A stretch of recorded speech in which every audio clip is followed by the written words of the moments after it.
And joining us now, when you think Oklahoma softball, you think of him. He is the radio voice of the Sooners. He hosts a radio show there. He does national radio. He does it all. He's also a Las Vegas Raider fan. It's DJ Gasso. That's right. Always reminds me of as well. That's Chris Plank joining us here. How you doing, man? I'm good, Elo. How are you, man? Everything good? No complaints. Doing good. Good to have you back on. And I just want your thoughts.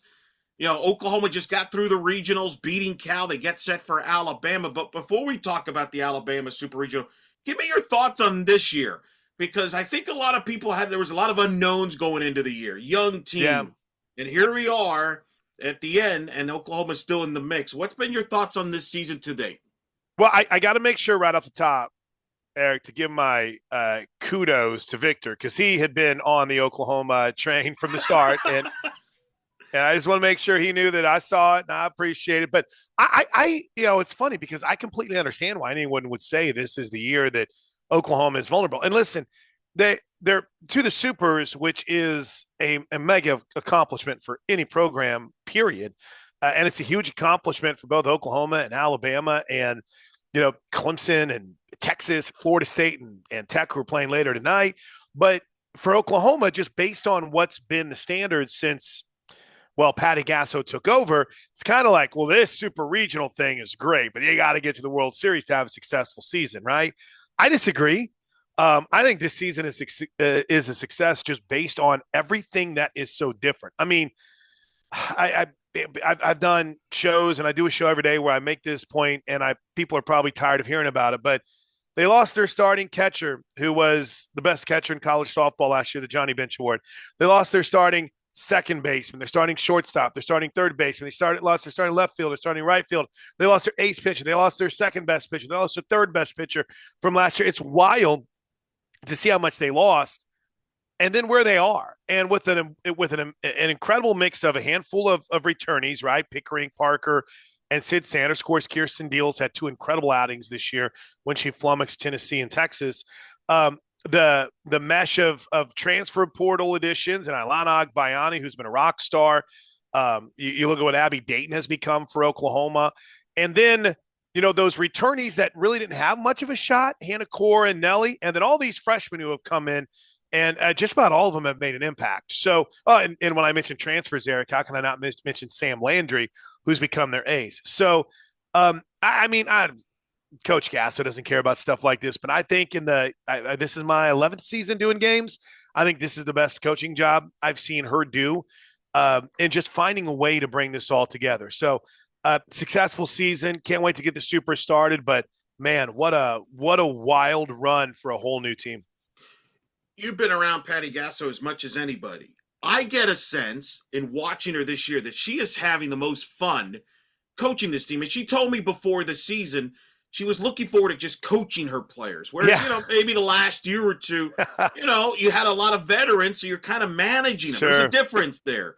Do you sense that there's more joy? Not that she didn't enjoy coaching them in the past, but there was more pressure. You know about it, with all the stress that comes with going for the four-peat and everything that went with that. I got a sense that this year she's just having fun coaching these young players. Do you buy? Am I right? Am I accurate there? No, you're right. And I would add this, and she might not agree with me, but this team needs guidance. This team needs Patty Gasso. And maybe the last couple of years, they just needed a swift kick in the backside every now and then. And I think Coach always kind of had fun and acknowledged that. That's not to say they would have won titles if Patty Gasso wasn't their coach. They just knew what it was all about because it was a majority of players who had been there 3, 4, 5 years, right? So this team really needs Patty Gasso. They really need Jen Rocha. They really need JT and Fale. And I think you're seeing the way that they've embraced the coaching. I didn't know how it would come together, Elo. I really didn't, because I'm used to strong leadership on these teams. You go back from, TRA and Kinsey and Jada. Brito was a great leader last year. The year before that, having Grace Lyons. And listen, Grace Green is someone who I think was an underappreciated leader. She had the great freshman season and battled so many injuries. But I think she was a really good leader for that team. Lindsey Elam was a 3-year captain. See, where's that leadership going to come from?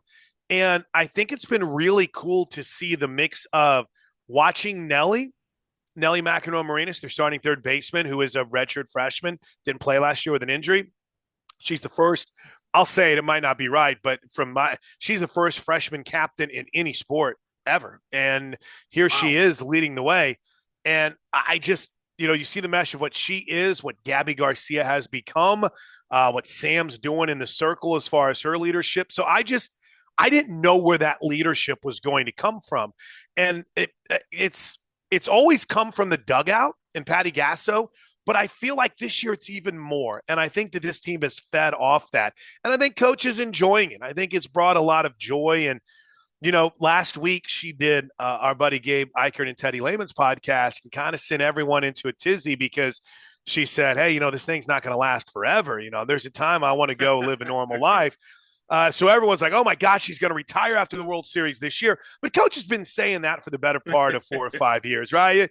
This isn't a normal life that coaches are living anymore. So I think she's having a lot of joy in really coaching this team. And I think this team needs them. Offensively, I think everybody would identify when they think of this offense, they think of Cassidy Pickerine and Ella Parker first. Right.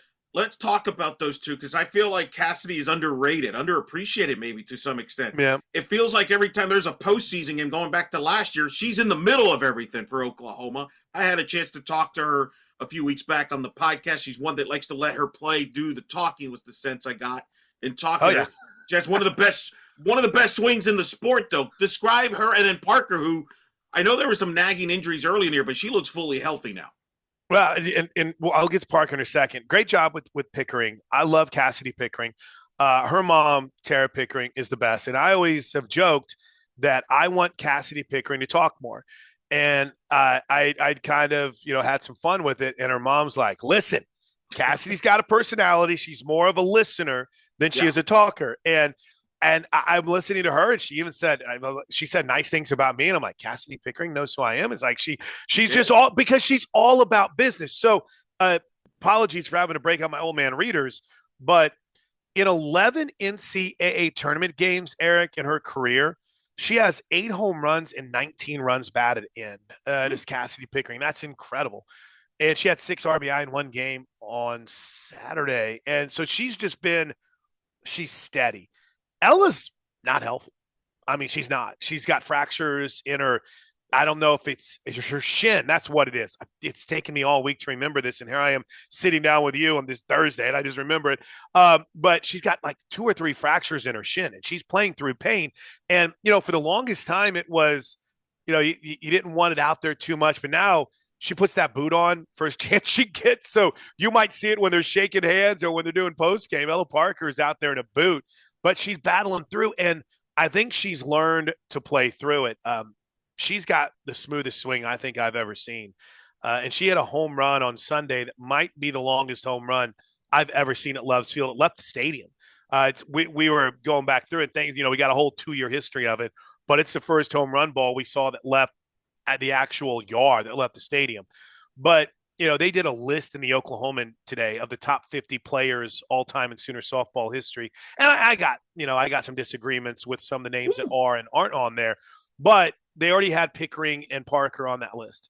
So kind of shows you what the overall consensus feeling is of what they've become already. So I mean, long answer to a short, good question. When you talk about Pickering, just all about that business. And I think you're seeing some of her personality come out in her play, right? She's very demanding. You see the deep breaths at the plate. She's always asking the umpire, did I swing at a strike? Then she gets out on the base paths and it's a different person. And with Ella Parker, just smooth, man. So it's been really good to see them because they both battled through adversity. Pickering had a really rough start. Ella Parker was something like 2 for 36 to start SEC play. So they've both overcome adversity this year, and it's really cool to see them thriving when they need to be. Top 50 list. I'm gonna have to check that out. I didn't know that was listen. You don't like it. You don't like it. You didn't like it. Okay, so I'll just say, if you're going to do a top 50 list, I don't think you can exclude people like Nicole May off that list. I don't think you can exclude names like Danny Dobbs. And some of the names that were on there, Jordy's going to make her way on that list because of the 2 years that she was here. She won 2 titles. Was there a little recency bias list there? Is There it was there was a lot of recency okay? bias in it, but Okay.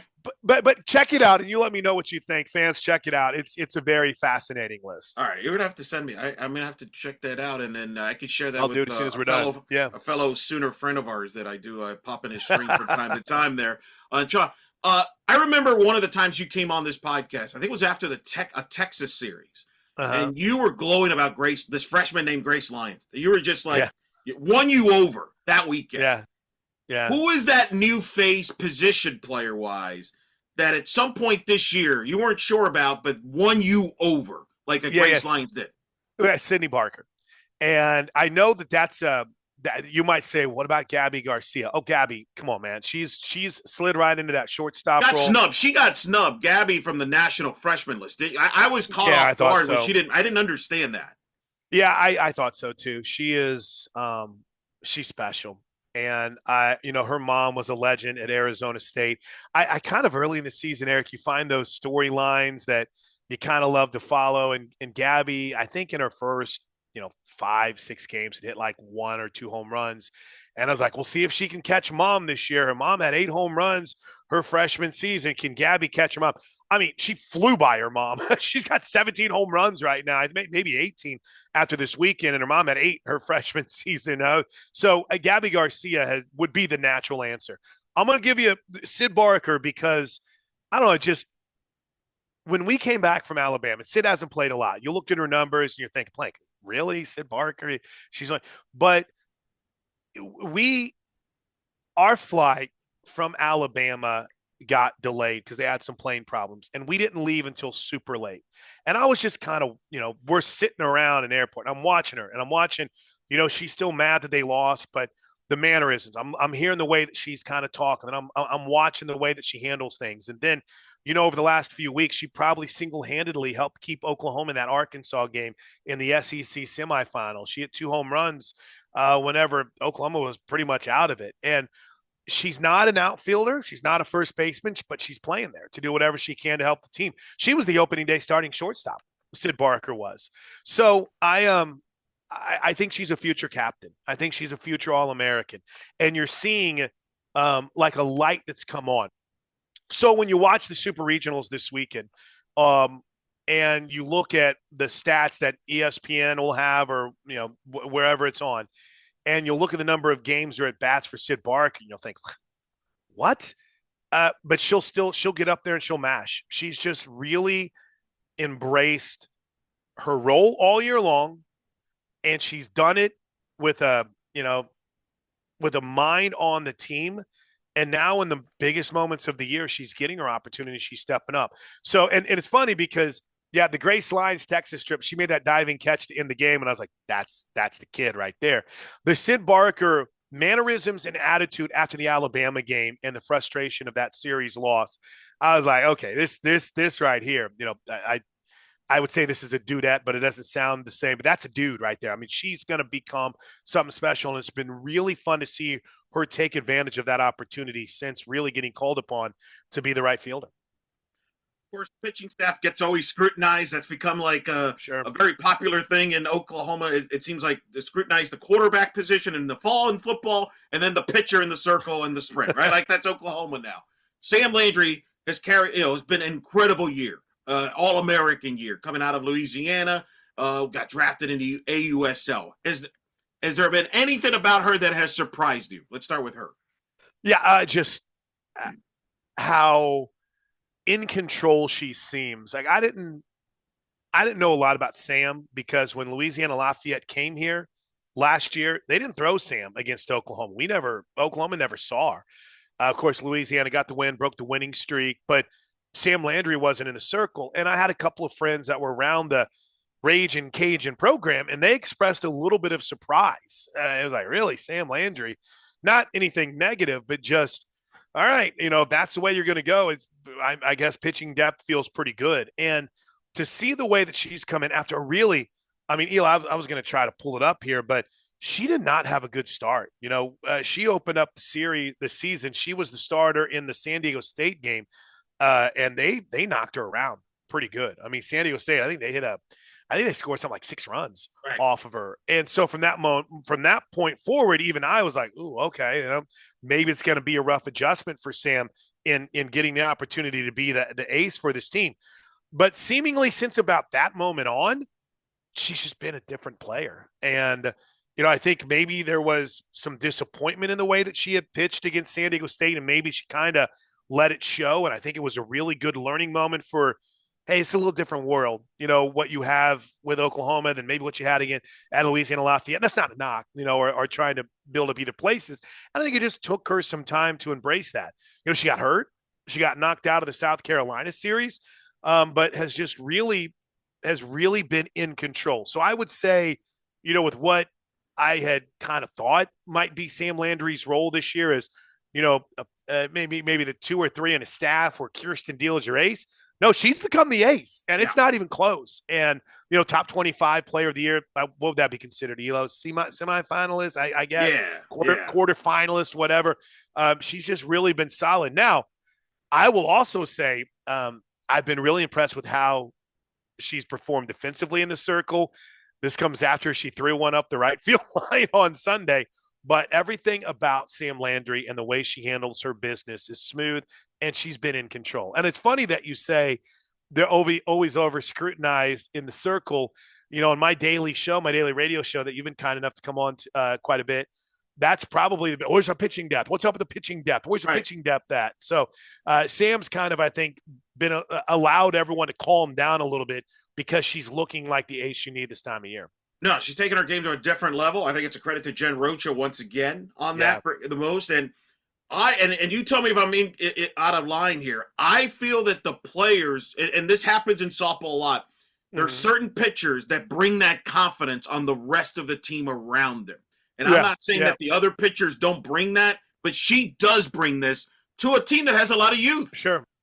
No, you're 100% right. I would say whenever Sam's got, I'm going to sound like such an old man saying this, but Sam's got a certain swagger to her, and she wears the glasses. And I mean, literally the glasses, my reading glasses. She's wearing glasses out there in the circle, and she's just calm, cool, and collective. And you can sense the confidence of everyone on the field, on the dirt, in the outfield, in the stands with the fans behind her. And you're right. Coach Gasso challenges that infield and to say, hey, listen, you're going to make every play. You're going to make every play. And you're going to make it where she's not afraid to pitch to contact. So I think that's a great observation on your point, Elo. I will say there's going to be a time come this summer where you, me, and Victor, and whomever else Justin, whoever else you want to pull in on it, we need to have a conversation at some point about the dwindling strike zone in college softball. Yeah, you think? I mean, I don't know if this was some sort of concerted effort in the offseason, and it's been kind of wild to see how it seems to be tightening up even more so in the postseason. Yeah. But through all that, I think Sam Landry has really helped to exude confidence in the circle, and then in that, the confidence around her with her teammates.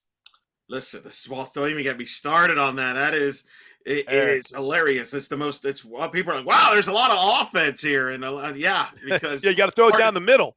At some point you got, it's so erratic across the board. Heck, you've seen it through the SEC even, as you've noticed. There's different, it's amazing. Fans know too many umpires' names. That's true. The problem. That's a bad sign. And whenever you're able to say, oh, Stolting has our game, oh my gosh, then that's a problem. And I don't know what it's going to take to fix it. And I don't know if those who, there's people that I think are incredible. I just don't feel like, where's Bubba Ewald? Where's my man Troy Kuykendall? Like, these are dudes that have great strike zones and have been consistent. And I'm not seeing them enough. So again, we can do that umpire rant when we're not going to the postseason, but it's crazy. No, I mean, because I've heard theories about it that, umpires are not, compensation is not very high in softball versus other sports. I've heard that theory. So that might play a factor into that. But then again, I also have filled in on college baseball and they, it's not, I've done this. It's not much better there, dude. So I don't know, man. No. It's a little wild there. We talked about Landry. Tell me about the rest of the staff here, because I think Kirsten Deal has had her ups and downs. Audrey Lowry's had her moments as a freshman. You got Monticelli, Yeah, Isabella Smith. What do you see? Do you see this the rest of this postseason? Them being a factor here and contributing to this, or is this going to be sure. Sam Landry show here? How do you? Yeah, This is kind of unique here because I think people are still kind of trying to figure out how this Oklahoma staff will work as a complement, and maybe part of it is you're spoiled compared to what you've had past years, but it is kind of been interesting as far as who's been that number two. It's kind of been a up week by week basis. It seems like. yeah, it's a fair question, and like I said, it's one that we deal with quite a bit. And you go back, Nicole May was never the ace, but she was always a 1A, right? You had Kelly Maxwell, you had Jordy Ball, you had G. Juarez, who went on her run in 2021. And there was always Nicole May there, who you're like, okay, we got Nicole May, and Hope Troutwine was in that mix for a while. Alex Storako was in that mix for a while. But even if you go back to the incredible regular season that Storako had in 22, I believe it was 22, 23, whichever year Alex came on board, there wasn't a lot of innings in the postseason, right? You go back, and most of the time you're riding your ace through that postseason, or Nicole May. Yeah. And even Nicole May's innings weren't that massive. I think that this year it's kind of been a waiting to see who wants to be number two. And so you got number one, Sam Landry stepped up and became that. Audrey Lowry looked the part, just going through the season after the Sunday game against South Carolina in the first conference series. And then she got hurt. And then she, had an issue. And so she was out for about a month. And then when she got back, you still kind of noticed she was dealing with it. Came into the Texas game and she was hit pretty hard, had a rough start in there, I think, too. And, they just kind of went back to the drawing board a bit with her and said, hey, are you healthy? Are you ready to go? And she's been really good now. I mean, I was talking about Sid Barker being a freshman. They don't win against Arkansas without Sid Barker, Eric. I don't think they win against Arkansas without Audrey Lowry. I think they want to be real careful with her too, right? So Audrey Lowry's going to play a role. Peyton Monticelli, in spots, I think can be very dangerous in a good way for Oklahoma. But really, this comes down to Kirsten Deal, and Kirsten Deal deciding that she's going to be the Kirsten Deal that we saw on Saturday against Texas, on Saturday against Tennessee, and not the Kirsten Deal that you saw starting against Arkansas in the semifinals, or that struggled in game 2 against Florida. She's actually, I guess it would be game 3 against Florida, excuse me. So she's got it, she's got all the stuff, and it's just, does she realize how good she is? And when that clicks, it's special.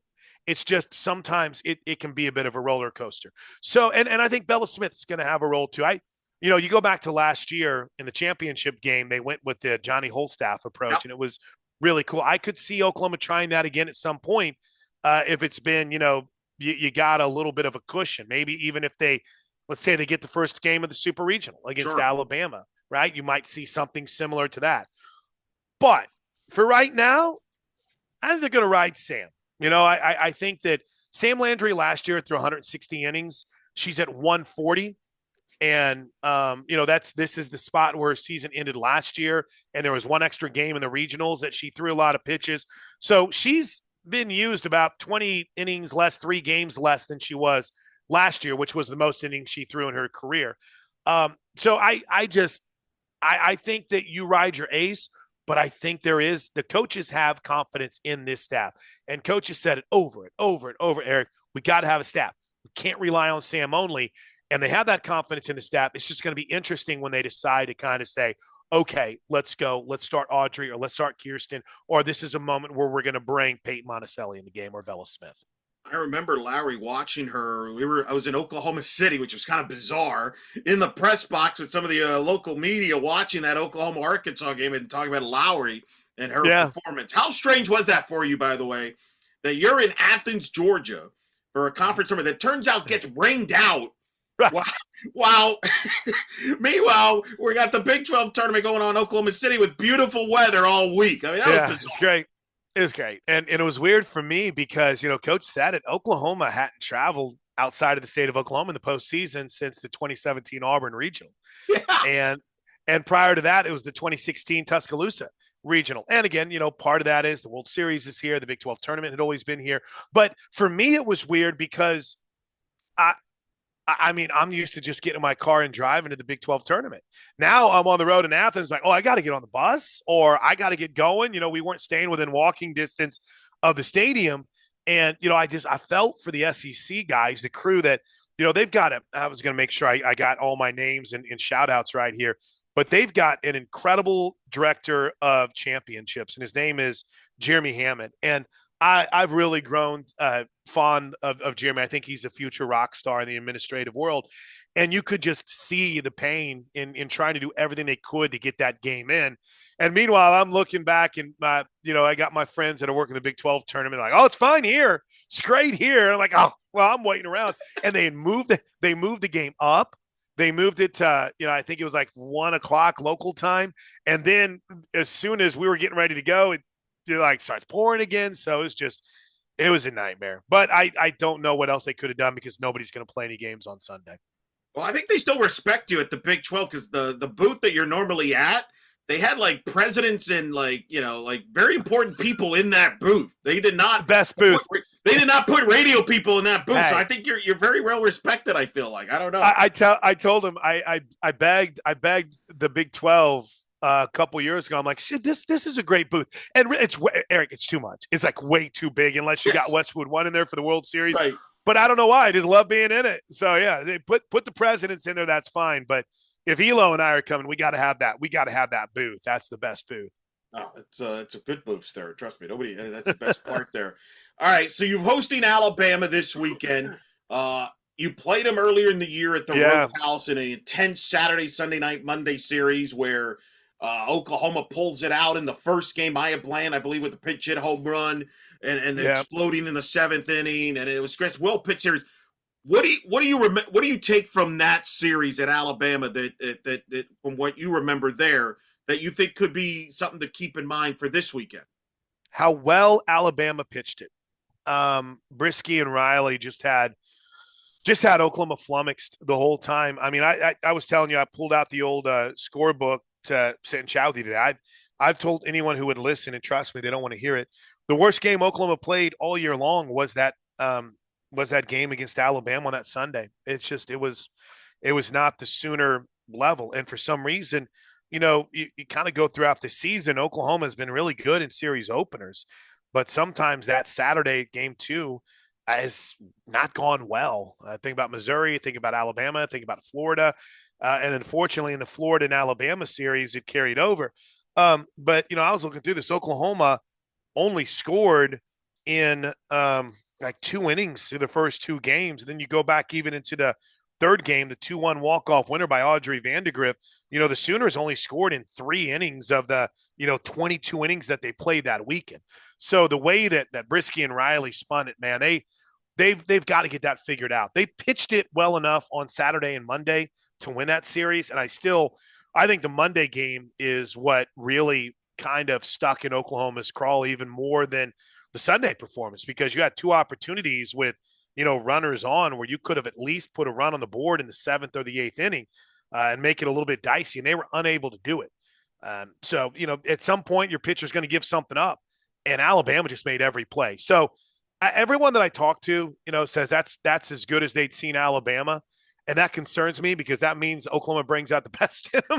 Yeah. But it's been one of my favorite teams to watch this year. I love watching the Crimson Tide play, and the way Patrick Murphy coaches them up.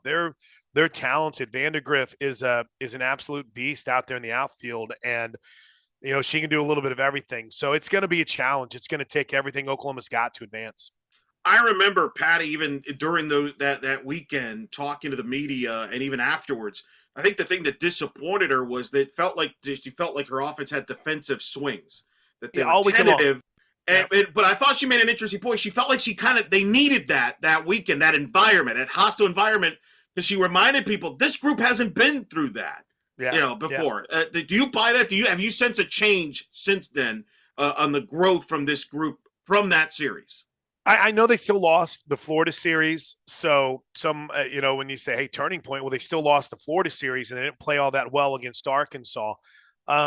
but I do buy it. And I just noticed something different in the way that they went about their attack. I'm crunching numbers over the next, 24, 48 hours on kind of not just that series, but the difference from that series on.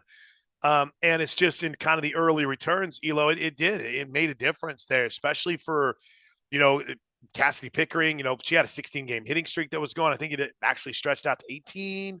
Gabby Garcia kind of started to find another level after leaving Alabama. Ella Parker is the best example. She's been on fire ever since leaving there. So, it's it's a tough matchup. They're so good, but it's a team that learned a lot from that. And you're right, that Rhodes environment, that and Rhodes environment, that it shook them a little bit. I still say, I was talking to a couple people about this. The first inning and a half of the second game after Oklahoma had beat them in game one, it was like eerily quiet. And I remember saying on the broadcast, whenever in Oklahoma, I think they retired 6 of the first, I don't think they went 3 up and 3 down, 3 up and 3 down. I think they put a runner in scoring. I'm saying I can look right now, but I think they put a runner in scoring position. I remember, saying on the broadcast, you got to take advantage of this now. Like this place, there is concern about where Oklahoma, what Oklahoma did the night before. It's, you got to do something here, and Oklahoma did. And when they weren't able to cash in those first 2 innings at the plate, Alabama just took off. Yeah, here it is. Oklahoma had had a walk and with Ella Park with 2 outs, and then they went 3 up and 3 down, and then Alabama took off from there. It's like you had that place kind of a little bit eerie in silence and concern, maybe a little uneasy, and you allowed them to come to life. And I think they know they missed those opportunities. So we'll see. They pitched it well enough to win that series, and they didn't do it, but it seems like they've kind of been pointing towards the possibility of this rematch. We'll see if they're ready for it. How do you feel about your defense going into this? One of the things about this year's Alabama team that I like a lot, and I had Caleb Rowe, their assistant, on, who obviously was a great player herself, is awesome. They are so aggressive now with the short game and attacking you at the base pads. Vandergrift's one of the best base runners. I had her on. She's just a genius in the circle. There's a track athlete. How are you defensively right now? And in particular, not only, playing defense against a possible short game, they might attack you with the short game, but also if they get on, they're going to try to be aggressive and steal bases against you. Yeah, that's been an area where Oklahoma has struggled. You graduate Kinsey Hansen, and Kinsey Hansen completely took the opposing team's running game away. Bella Emmerling's a very good defensive catcher, but Oklahoma hasn't had that massive amount of success throwing out base runners like they have in the past. So, that's an area I remember going back to our pregame conversation with Coach pre-Alabama when we were there, and it's being ready for the short game, and it's being ready for being as good defensively as you need to be. I think it's kind of obvious that, Sid Barker, if she's out in right field, that's an area that's not going to be as strong because she's just not an outfielder by trade, but she's getting better. And then when you're able to slide Hannah Core out there, you got your best defensive outfielder. There was some uncharacteristic mistakes by the Oklahoma infield, and you don't see a lot of errors, but it was just plays that they normally make when they were at Tuscaloosa. You got to tighten those up. I think, Nelly McEnroe-Moranis made 2 big plays, Eric, whenever they were in against Cal, and I think that made all the difference in the world for them. So hopefully they've got that tightened up. Of course, it's Patrick Murphy, Patty Gasso, 2 icons, 2 legends in the sport. This will be Murph's first trip to the new Loves Field, so I'm intrigued to hear what his thoughts are, seeing it in person. But are people locally, do they appreciate this? I mean, I'm not saying that either one is like getting ready to retire, but who knows how many more times we'll see these two go at it. They've had so many legendary matchups in postseason, and now they'll write another chapter here. Are people kind of cherishing this locally there? Do they understand? Yeah, dude, I think so. I think, and I don't know, I don't know what the relationship is like between Patty and Murph. I think it's pretty good. I think they like each other. And so I'm sure that he'll feed into it a little bit. They've got I'll share this with you. It got a little bit dicey between Cal and the crowd. Cal really let the crowd get to them in a big way. And, I understand that that's kind of their coach's mantra. She was a great player herself, but, they did it in a way that I thought was okay, at least during the game. And one of the things, one of the girls for Cal kept asking for a new softball and kind of did it to the point as a pitcher where, everyone's like, dude, come on, boo. They're booing her. So the next game when she came in, Eric, a lot of the fans had softballs they brought, and they were all holding up softballs, whenever she came in the game. So these fans are getting it as far as, all right, you got to be a little bit crazy. You got to be a little bit goofy. And I think they're going to be having fun with Patrick Murphy. But I also think they realize we got to cherish all these moments with matchups like this. Yeah. OU versus Bama, Patty versus Patrick, because you just don't know how many more you're going to get. It's a good. That's a good point. Interesting thought. How do you compare the atmosphere now at Love's Field, a couple of years in, versus Heinz? It took some time.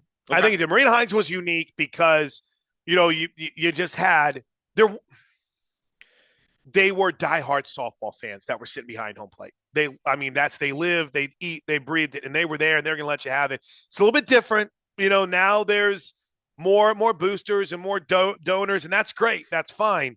But that outfield, man, it's rocking, and it's really cool to see. And then you go down the third baseline. That's where the former players are, and where the players' family is, and down the left field line. That's rocking. So they've done a good job, I think, in just learning. The standing room only is still wild to me. I'll look out and, I hope the fire marshal isn't counting, because they.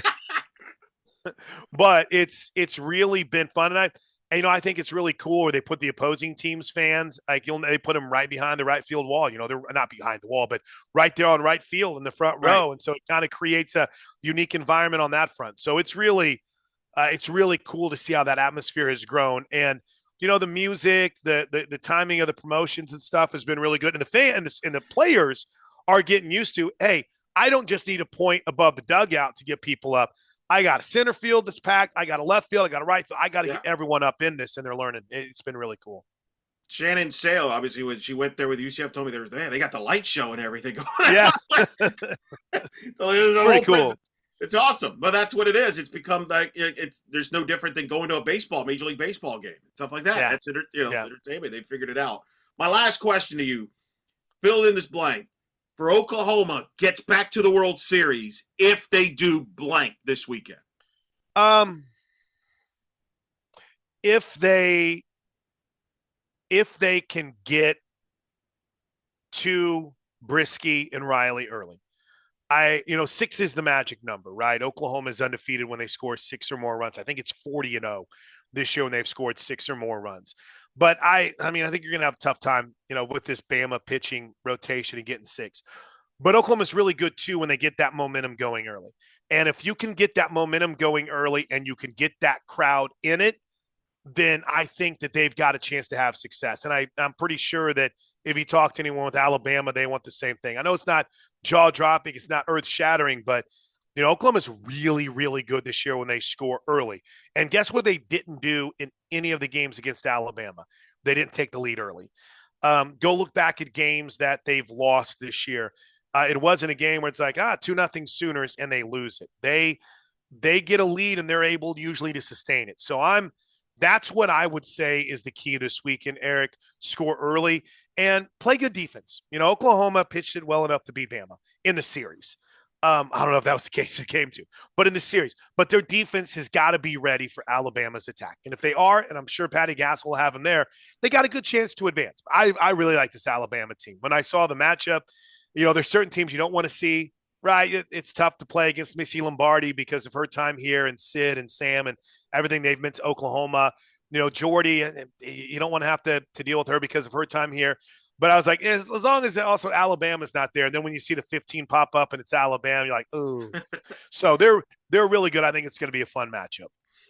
Yeah, if you have more success, you're going to have a lot more storylines. If you get past That's Bama, right. You're either going to face Carlin Pickens in Tennessee in a rematch or Jordy Nebraska, Jordy Ball. Yeah. I think you might get some requests. I have to bring you back if that happens, among other things. And I will ask you this non-Oklahoma question, but it does impact Oklahoma. I'm curious your reaction and Sooner fans' reaction to Texas A&M going down to Liberty. That was a debate. Who's the number one overall seed? They got the nod. I had Oklahoma as the number one seed. I thought the SEC regular season title and a tougher SEC schedule would have given them the nod over A&M. It didn't. They went with the metrics. Hey, that is what it is. But now A&M goes out, first ever 1 seed to not get past a regional. This has transcended softball. Your reaction and the Sooner fans' reaction on this? Yeah, I didn't have that big of a problem, Eric, with Oklahoma not being the one. It completely, like you said, made sense to me why they would be the two.